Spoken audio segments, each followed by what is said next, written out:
Assalamualaikum warahmatullahi wabarakatuh. Halo teman-teman, Bapak dan Ibu. Bertemu lagi dengan saya Nur Fitriani, siswa Latsar CPNS Kementerian Pertahanan gelombang 4. Baik, di sini saya akan memaparkan mengenai nilai aneka yang ketiga, yaitu etika publik. Baik teman-teman, apa ya pengertian etika? Etika adalah refleksi nilai baik, buruk, benar, salah yang harus dilakukan.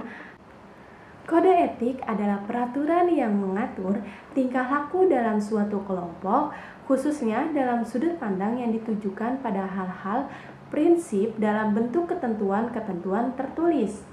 Dan kode etik ada yang namanya kode etik profesi.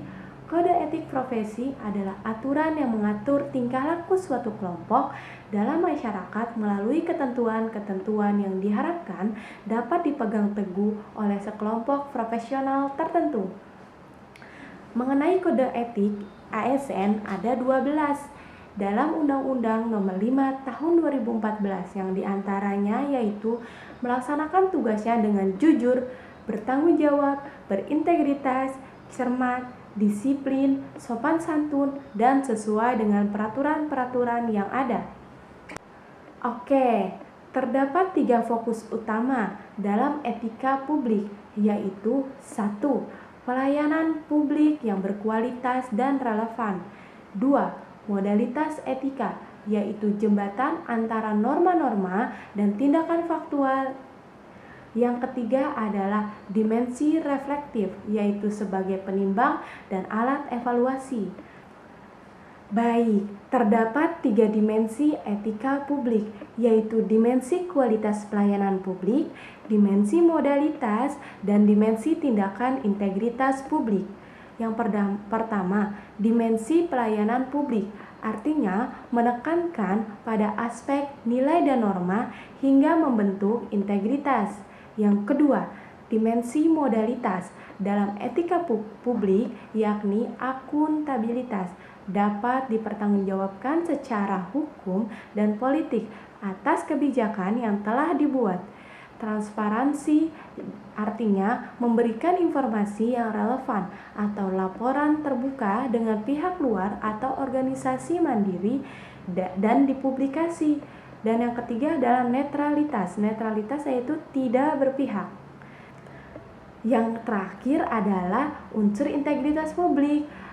Artinya kualitas dari pejabat publik yang sesuai dengan nilai standar moral yang diterima masyarakat. Integritas publik juga merupakan niat baik seseorang pejabat publik yang didukung oleh institusi sosial seperti hukum atau kebiasaan dan sistem pengawasan. Terdapat 3 kompetensi seorang ASN, yaitu kompetensi knowledge, kompetensi skill, kompetensi attitude. Menjaga etika publik termasuk dalam kompetensi knowledge. Kita perlu menjaga etika publik karena seorang ASN menyerupakan figur dari masyarakat. Tindaknya akan dilihat dan dinilai oleh masyarakat, media massa atau media elektronik. Jika tidak ada kompetensi attitude, pejabat cenderung menjadi tidak peka, tidak peduli, diskriminatif, terutama pada masyarakat kalangan bawah. Dan jika tidak, akan menimbulkan berita-berita yang timbul di media-media massa yang menyebabkan kerugian pada ASN itu sendiri. Pada saat ini, di era globalisasi diperlukan adanya perubahan mindset seluruh pejabat publik. Bahkan perubahan mindset ini diatur pada reformasi birokrasi yang diantaranya dari pejabat berubah menjadi pelayan. Yang kedua, dari wewenang berubah menjadi peranan. Yang ketiga, kita harus menyadari bahwa pekerjaan kita, pertanggungjawaban kita adalah menjadi amanah yang akan dipertanggungjawabkan pada saat ini dan pada saat di akhirat nanti. Baik, terdapat 8 perubahan reformasi birokrasi. Yang pertama, itu adalah manajemen perubahan. Kedua, penataan peraturan perundang-undangan. Ketiga, penataan dan penguatan organisasi. Yang keempat, penataan tata laksana. Yang kelima, penataan sistem manajemen SDM. Karena penguatan akuntabilitas dari Yang kelima adalah penataan sistem manajemen SDM. Yang keenam adalah penguatan pengawasan, dan yang ketujuh adalah penguatan akuntabilitas, dan yang terakhir adalah peningkatan pelayanan publik. Penggunaan kekuasaan atau legitimasi adalah kewenangan atau keabsahan.